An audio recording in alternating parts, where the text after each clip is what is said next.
Vedic ಗಣಿತದ ಮತ್ತೊಂದು ಸಂಚಿಕೆಗೆ ಎಲ್ಲ ವೀಕ್ಷಕರಿಗೆ ಆದರದ ಸ್ವಾಗತ ಸುಸ್ವಾಗತ. ಇಲ್ಲಿನ ಭಾಗಾಕಾರದಲ್ಲಿ ನಾವು 4 ಅಂಕಿಗಳ ಭಾಜಕ ಹಾಗೂ ದಶಮಾಂಶ ಸ್ಥಾನಗಳನ್ನು ಹೊಂದಿರುವ ಅಂಕಿಗಳ ಭಾಜ್ಯವನ್ನು ಪರಿಗಣಿಸುತ್ತೇವೆ. ಇಲ್ಲಿ ಭಾಜಕ 8, 2, 3, 1 ಹಾಗೂ ಭಾಜ್ಯ 7, 0, 3, 1.95. ಹಿಂದೆ ಮಾಡಿದಂತೆ ಭಾಜಕವನ್ನ ಘಾತಾಂಕ ರೂಪದಲ್ಲಿ ವ್ಯಕ್ತಪಡಿಸೋಣ. 8 ಆಧಾರ ಸಂಖ್ಯೆ, ಘಾತಸೂಚಿ 2, 3, 1. ಭಾಜ್ಯದಲ್ಲಿ ಮೊದಲಿಗೆ ಈ ದಶಮಾಂಶ ಬಿಂದುವನ್ನು ಘಾತದಲ್ಲಿ ಇರುವ 3 ಅಂಕಗಳಿಗೆ ಅನುಗುಣವಾಗಿ ಬಲಭಾಗದಿಂದ ಎಡಕ್ಕೆ 3 ದಶಮಾಂಶ ಸ್ಥಾನಗಳ ತದನಂತರಕ್ಕೆ ವರ್ಗಾಯಿಸುತ್ತೇವೆ. ಅಂದ್ರೆ ಇಲ್ಲಿ ಭಾಜ್ಯ 7.03195 ಹಿಂದೆ ಭಾಗಾಕಾರ ಮಾಡಿದಂತೆ ಮುಂದುವರಿಸೋಣ. 7ಅನ್ನ 8ರಿಂದ ಭಾಗಿಸಲು ಅಸಾಧ್ಯ. ಆದರೂ ಸಹ ನಾವು ಇಲ್ಲಿ ಭಾಗಲಬ್ಧ 0 ಹಾಗೂ ಶೇಷ 7ಅನ್ನ ಬರ್ಕೊಳ್ತೇವೆ.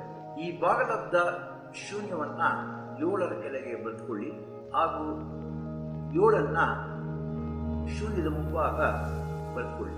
ಇಲ್ಲಿನ ಭಾಗಲಬ್ಧ ದಶಮಾಂಶ ಸ್ಥಾನವನ್ನ ಹೊಂದಿರುವಂತಹ 7ರ ಮುಂಭಾಗ ನಾವು ಒಂದು ಗೆರೆಯನ್ನು ಎಳೆದು ಇತರ ಎಲ್ಲ ಅಂಕಿಗಳನ್ನ ಬೇರ್ಪಡಿಸೋಣ. ಈ ಗೆರೆಯ ಬಲಭಾಗದಲ್ಲಿರ್ತಕ್ಕಂಥವು ಭಾಜ್ಯದ ದಶಮಾಂಶ ಅಂಕಿಗಳು. ಇದರ ಕೆಳಗೆ ಬರುವಂತ ಭಾಗಲಬ್ಧದ ಅಂಕಿಗಳೆಲ್ಲವೂ ದಶಮಾಂಶ ಸ್ಥಾನಗಳ ಅಂಕಿಗಳು. 8ರಿಂದ 7ಅನ್ನು ಭಾಗಿಸಲು ಅಸಾಧ್ಯ.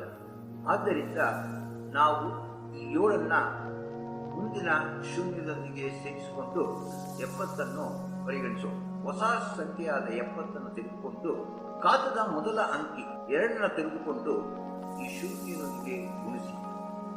ಶೂನ್ಯದೊಂದಿಗೆ ಗುಣಿಸಿದಾಗ ಬರುವಂತಹದ್ದು 0. ನಮಗೆ ದೊರೆಯುವಂತ ಸಂಖ್ಯೆ ಇಲ್ಲಿ 70. ಈಗ ಹಂತ 2ರಲ್ಲಿ 70ಅನ್ನು ತೆಗೆದುಕೊಂಡು 8ರಿಂದ ಭಾಗಿಸಿ. ಇಲ್ಲಿ ಬರುವಂತ ಭಾಗಲಬ್ಧ 8 ಹಾಗೂ ಶೇಷ 6. ಈ 8ಅನ್ನ 70ರ ಕೆಳಗೆ ಬರೆದುಕೊಳ್ಳಿ ಹಾಗೂ 6ಅನ್ನ 3ನ ಮುಂಭಾಗ ಬರೆದುಕೊಳ್ಳಿ. ಬಂದಂತ ಹೊಸ ಸಂಖ್ಯೆ 63ರಿಂದ ಇಲ್ಲಿ ಸೂಕ್ಷ್ಮವಾಗಿ ವೀಕ್ಷಿಸಿ. ನಾವು ಇಲ್ಲಿ ಓರೆ ಗುಣಾಕಾರವನ್ನ ಮಾಡ್ತೇವೆ. ಭಾಗಲಬ್ಧದಲ್ಲಿ 2 ಅಂಕಗಳಿರುವುದರಿಂದ 0 ಮತ್ತು 8 ನಾವು ಘಾತದ ಮೊದಲ 2 ಅಂಕಗಳು 2, 3ಅನ್ನ ತೆಗೆದುಕೊಂಡು ಓರೆ ಗುಣಾಕಾರ ಮಾಡ್ತೇವೆ. 3ಅನ್ನು 0ರೊಂದಿಗೆ ಗುಣಿಸಿದಾಗ 0 ಹಾಗೂ 2ಅನ್ನು 8ರೊಂದಿಗೆ ಗುಣಿಸಿದಾಗ ಬರುವಂತಹದ್ದು 16. ಇವು 2ಗಳ ಮೊತ್ತ 16. 63ರಿಂದ 16ಅನ್ನ ಕಳೆದಾಗ ಬರುವಂತಹದ್ದು 47. ಈಗ ಹಂತ 3ರಲ್ಲಿ 47ಅನ್ನ ತೆಗೆದುಕೊಳ್ಳಿ, 8ರಿಂದ ಭಾಗಿಸಿ.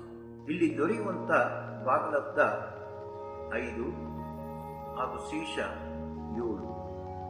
ಈ 5ಅನ್ನ 63ರ ಕೆಳಗೆ ಬರೆದುಕೊಳ್ಳಿ ಹಾಗೂ 7ಅನ್ನ ಮುಂದಿರುವ ಅಂಕಿ 1ರ ಮುಂಭಾಗ ಬರೆದುಕೊಳ್ಳಿ.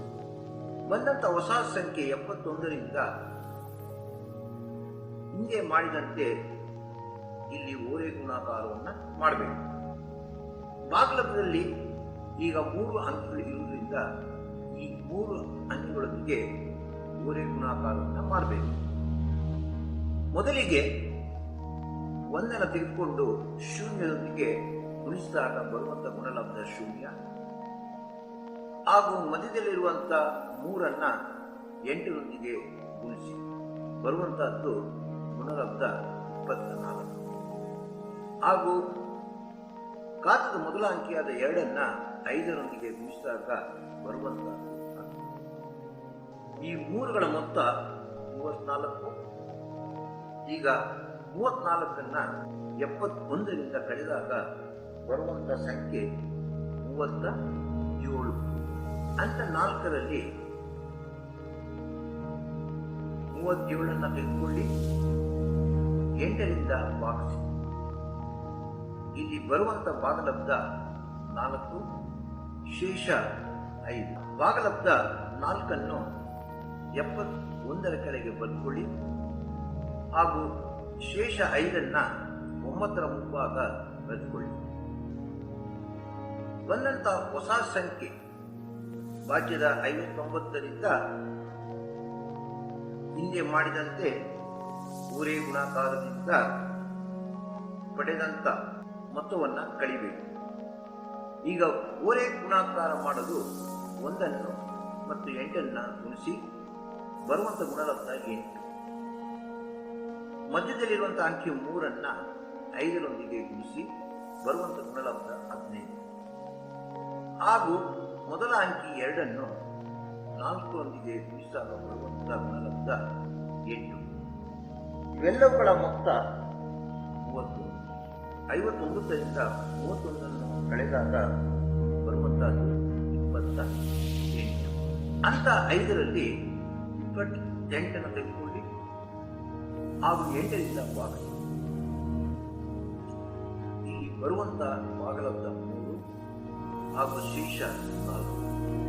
ಬಂದಂತ ಭಾಗಲಬ್ಧ 3 59ರ ಕೆಳಗೆ ಬರ್ಕೊಳ್ಳಿ ಹಾಗೂ ಶೇಷ 4 5ರ ಮುಂಭಾಗ ಬರ್ಕೊಳ್ಳಿ.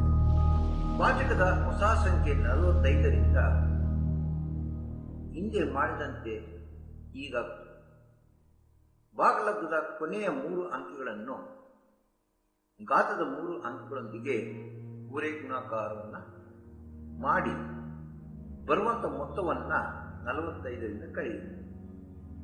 ಹಿಂದೆ ಮಾಡಿದಂತೆ 1 5ರೊಂದಿಗೆ ಗುಣಿಸಿ ಮಧ್ಯ ಅಂಕಿ 3 4ರೊಂದಿಗೆ ಗುಣಿಸಿ ಹಾಗೂ 2 3ರೊಂದಿಗೆ ಗುಣಿಸಿ ಬಂದಂತ ಮೊತ್ತ 23 45ರಿಂದ ಕಳೆಯಿರಿ. ಬರುವಂತಹದ್ದು 22. ಅಂತ 6ರಲ್ಲಿ 22 8ರಿಂದ ಭಾಗಿಸಿ. ಬರುವಂತ ಭಾಗಲಬ್ಧ 2 ಹಾಗೂ ಶೇಷ 6. ಈ 2 45ರ ಕೆಳಗೆ ಬರ್ಕೊಳ್ಳಿ ಹಾಗೂ 6 ಮುಂದೆ ಬರುವಂತ ಶೂನ್ಯದ ಮುಂಭಾಗ ಬರ್ಕೊಳ್ಳಿ. ನಾವು ಈ ಭಾಗಾಕಾರವನ್ನ ಇಲ್ಲಿಗೆ ನಿಲ್ಲಿಸುತ್ತೇವೆ. ಇಲ್ಲಿ ಭಾಗಲಬ್ಧ 0.85 4 3 2. 1ನೇ